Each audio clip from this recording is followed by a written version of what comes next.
અમે અને અમારા જ પટેલ સમુદાયનો છે અને ભલે એની પર ભ્રષ્ટાચારનો આરોપ લાગ્યો પણ આપણો છે ને ભાઈ, એટલે આપણે રસ્તા ઉપર ઉતરીએ, એનું સમર્થન કરીએ, રેલીઓ કાઢીએ, એનો પાછું જનક્રાંતિ નામ આપે છે. મને તો પેલા આ ક્રાંતિ શબ્દથી વાંધો છે. આ ક્રાંતિ નથી તમારી, આ મૂર્ખતા છે. મૂર્ખતા રેલી નામ આપવું જોઈએ તમારે આને, કારણ કે અમારી જ્ઞાતિનો છે એટલે એને કરવા દેવાનું. આ દેશ એ બંધારણથી ચાલે છે, ઘરના કાયદાઓ કોઈના બાપના કાયદાઓથી નથી ચાલતો. એ તમામ નેતાઓ, જ્ઞાતિવાદી નેતાઓ એ સમજી લેવું પડશે. જે દીકરીના લગ્નની અંદર મા બાપની સહી હોવી જોઈએ, આવી બધી માંગો કરી રહ્યા છે આ યુવાનો. વ્યક્તિગત સ્વતંત્રતા કોઈ આપી હોય તો એ હતા સરદાર વલ્લભભાઈ પટેલ, જેને તમે પોતાના તમે એના વંશજ માનો છો પોતાને. એ વિચારોના વંશજ તમે ના હોઈ શકો જો કદાચ તમે મૂળભૂત અધિકારોના વિરુદ્ધમાં જો વાતચીત કરતા હોય, કોઈકની વ્યક્તિગત સ્વતંત્રતા છીનવવાની વાતચીત કરતા હો તો શા માટે આવા જે નેતાઓ જે છે, જે જ્ઞાતિના નેજા હેઠળ પનપી રહ્યા છે? કારણ કે એમને પણ ખબર છે કે અમારી એટલી ઓકાત નથી કે ગુજરાતની રાજનીતિની અંદર અમે પોતાના બળે આગળ વધીએ, પોતાના ખભે આગળ વધીએ. એમની એટલી ઓકાત નથી. ભાઈ તમે બધાય હાચા. સુરેન્દ્રનગરના કલેક્ટર એના પૈસા લેતા હતા. કહેવાતી હિન્દુવાદી સરકારે એક મુસ્લિમ ફરિયાદી ઈડીમાં ફરિયાદ કરે અને હિન્દુના ઠેકેદાર કહેવાતા પટેલિયાના છોકરાને એ મુસલમાનના કહેવાથી જેલમાં પૂરે. આ હિન્દુવાદી સરકાર આપણે નથી જોઈતી. એક મુસલમાન ફરિયાદ કરે અને હિન્દુઓનો ટેકો લઈને આપણે વીએસપી, આરએસએસ, ભાજપ ઝંડા લઈને ફરીએ તમારે પટેલિયાના છોકરાને જેલમાં પૂરવાના. સાથીઓ, ગુજરાતમાં જે મનુવાદી જ્ઞાતિવાદી માનસિકતા એ હદે લોકોની અંદર હાવી થઈ ગઈ છે કે પછી એ નથી જોતા કે મારી જ્ઞાતિનો કોઈ વ્યક્તિ સાચો છે કે ખોટો, પણ મારો છે ને મારી જ્ઞાતિનો જે છે એટલે હું એનું સમર્થન કરીશ. એ નાગાને નાગો કહેવાની હિંમત તો નથી રાખતા, પણ એ નાગાના સમર્થનમાં, ભ્રષ્ટાચારીના સમર્થનમાં, જેના આરોપ લાગ્યા હોય ભ્રષ્ટાચારના, એવાના સમર્થનની અંદર રેલીઓ કાઢે છે. અને આ રેલીઓ કોણ કાઢે છે?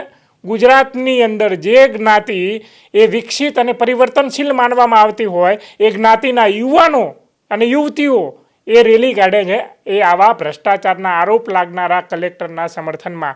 શું છે આખી ઘટના? વિગતવાર ચર્ચા કરીએ. નમસ્કાર, ક્રાંતિ માર્ગથી હું વિમિત કુમાર.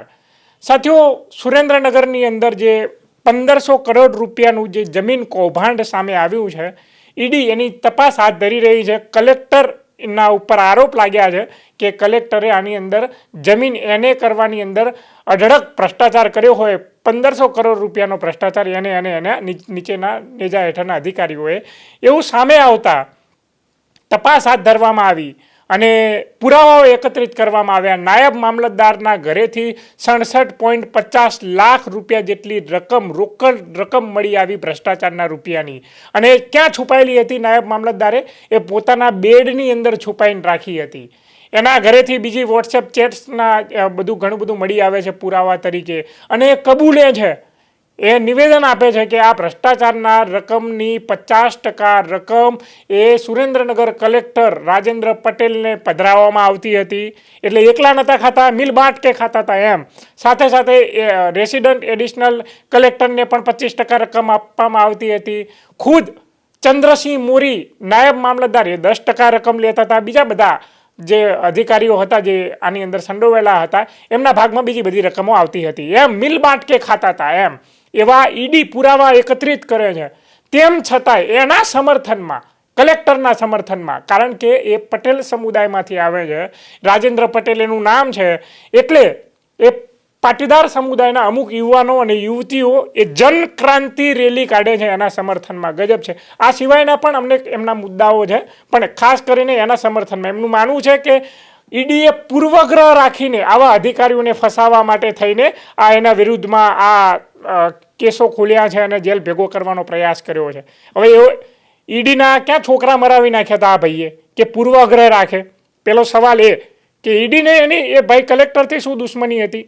કલેક્ટર પટેલ છે, એમાં પા ગુજરાતી છે, એમાં ગુજરાતમાં મુખ્યમંત્રી પટેલ છે, સરકારોની અંદર પ્રભુત્વનું પટેલ છે, કેન્દ્રની અંદર પણ મંત્રીઓની ખાસા મંત્રીઓ પટેલો છે. પણ આટલું બધું હોવા છતાં એની વિરુદ્ધમાં કેમ પૂર્વગ્રહ રાખ્યો છે? એટલે આવી બાલિશ વાતો કરે છે ખાસ કરીને. અને સાથે સાથે એના સમર્થનમાં આવીને કહે છે કે ભાઈ કલેક્ટરે એના પૈસા લીધા હશે, અમે માનીએ છીએ, પણ બીજા કયા કલેક્ટર છે કે પૈસા નથી લેતા, એટલે બીજા ખોટું કરે છે તો તમારે ખોટું કરવાનું. હા, કારણ કે અમારી જ્ઞાતિનો છે એટલે એને કરવા દેવાનું. આ દેશ એ બંધારણથી ચાલે છે, ઘરના કાયદાઓ કોઈના બાપના કાયદાઓથી નથી ચાલતો. એ તમામ નેતાઓ, જ્ઞાતિવાદી નેતાઓ એ સમજી લેવું જ પડશે. હા, સાથે સાથે પાછા એવું કહે છે ભ્રષ્ટાચારનો મુદ્દો તો સાઈડમાં રહ્યો. હા, આ કે કહેવાતી હિન્દુવાદી પાર્ટી એટલે ભારતીય જનતા પાર્ટી, હા, એ મુસલમાનની ફરિયાદ જે કલેક્ટર વિરુદ્ધ કરવામાં આવી છે એ ઈડીમાં ફરિયાદ કરી, અને મુસલમાનના કારણે પટેલનો દીકરો જેલમાં ગયો. આ હિન્દુવાદી પાર્ટીના કારણે, સરકારના કારણે. તો આવી સરકાર અમારે નથી જોતી. એટલે સરકાર હિન્દુવાદી છે કે સેક્યુલર છે, સરકાર ગમે તે હોય, અને જે આરોપી છે એ કોઈ પણ સમાજનો હોય, કાયદો બધા માટે સરખો હોવો જોઈએ. એ હિન્દુ હોય કે મુસલમાન હોય, બરાબર છે, ફરિયાદી, તો એને ફરિયાદ કરવાનો અધિકાર નથી? શું આ દેશનો નાગરિક નથી? આવું કોણ કહી રહ્યા છે જે આવી નિવેદનબાજી? વરુણ પટેલ નામના એક આગેવાન પાટીદાર સમુદાયના. હવે પાટીદાર સમુદાય આના આગેવાન માને છે કે નહીં એ મને ખબર નથી, પણ એ પોતાને આગેવાન માને છે, તો મીડિયાની અંદર જઈને બધી વાતો કરે છે, બાઇટ્સ આપે છે, પણ એના સમર્થનની અંદર આ લોકો આવી રીતે કામકાજ કરી રહ્યા છે.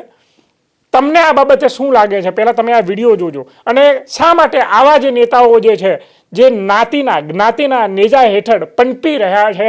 કારણ કે એમને પણ ખબર છે કે અમારી એટલી ઓકાત નથી કે ગુજરાતની રાજનીતિની અંદર અમે પોતાના બળે આગળ વધીએ, પોતાના ખભે આગળ વધીએ.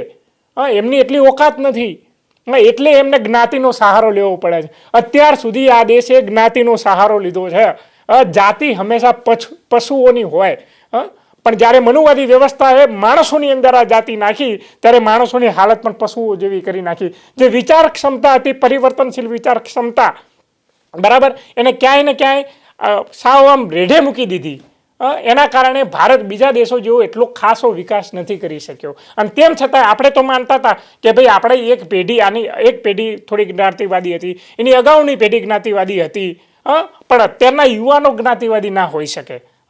પણ આ જે વાતો કરી રહ્યા છે અમે અને અમારા જ પટેલ સમુદાયનો છે, અને ભલે એની પર ભ્રષ્ટાચારનો આરોપ લાગ્યો, પણ આપણો છે ને ભાઈ, એટલે આપણે રસ્તા ઉપર ઉતરીએ, એનું સમર્થન કરીએ, રેલીઓ કાઢીએ, એનું પાછું જનક્રાંતિ નામ આપે છે. મને તો પેલા આ ક્રાંતિ શબ્દથી વાંધો છે.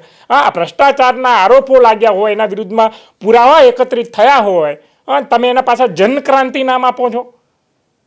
આ એકદમ સ્પષ્ટ વાહિયાત નામ આપવામાં આવ્યું છે. ક્રાંતિ કોના માટે તમારે ક્રાંતિ કરવી જોઈએ? આ દેશના ગરીબ મધ્યમ વર્ગના લોકો માટે ક્રાંતિ, બદલાવ પરિવર્તન માટે ક્રાંતિ કરવી જોઈએ, પ્રગતિ માટે ક્રાંતિ કરવી જોઈએ. તમે તો આવા મુદ્દાઓ ઉપાડીને આ ગુજરાતને, એના દેશને અધોગતિ તરફ લઈ જઈ રહ્યા છો, જ્ઞાતિવાદના ઓથા હેઠળ.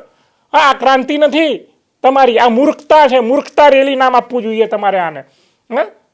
અને પાછા તમે વિચારો, આ જે પટેલ સમુદાયની જે જ્ઞાતિ છે એ ગુજરાતની અંદર કહેવાતી ખાસ કરીને પ્રગતિશીલ જ્ઞાતિ, વિકસિત જ્ઞાતિ કહેવામાં આવે છે.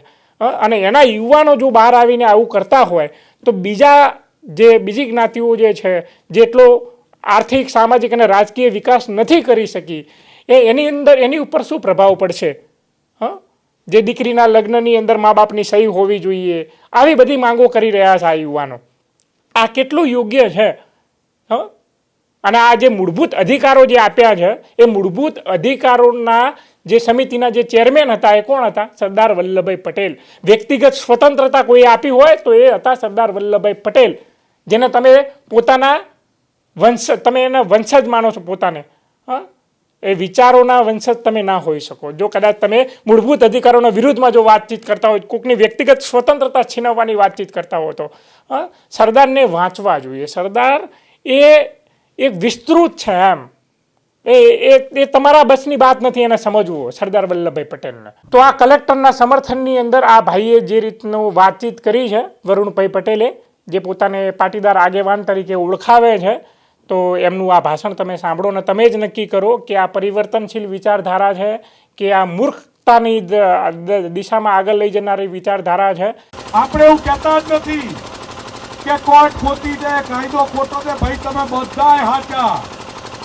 સુરેન્દ્રનગરના કલેક્ટર એના પૈસા લેતા હતા, કહેવાતી હિન્દુવાદી સરકારે એક મુસ્લિમ ફરિયાદી ઈડીમાં ફરિયાદ કરે અને હિન્દુના ઠેકેદાર કહેવાતા પટેલિયાના છોકરાને એ મુસલમાનના કહેવાથી જેલમાં પૂરે.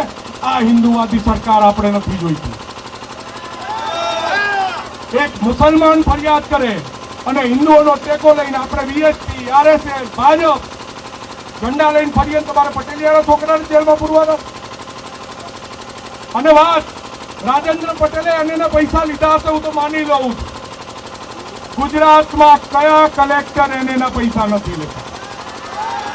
અને આમાંથી તમને સોગન છે ઉમિયામાંની, ખોડિયારમાંની, મીડિયાને હું કહું છું વિઝ્યુઅલ આ બાજુ કરે. તમને સોગન છે ઉમિયામાંની, ખોડલમાંની, એક પણ માણસે જો વગર પૈસે એને કરાયું હોય તો હાથ ઊંચો કરે. બધા એના પૈસા આપ્યા છે કે નહીં? હાથ ઊંચો કરો. બધા એના પૈસા ચૂકવો છો કે નહીં? ગુજરાતના દરેક જિલ્લામાં દરેક કલેક્ટર એનો ભ્રષ્ટાચાર કરે છે કે નહીં?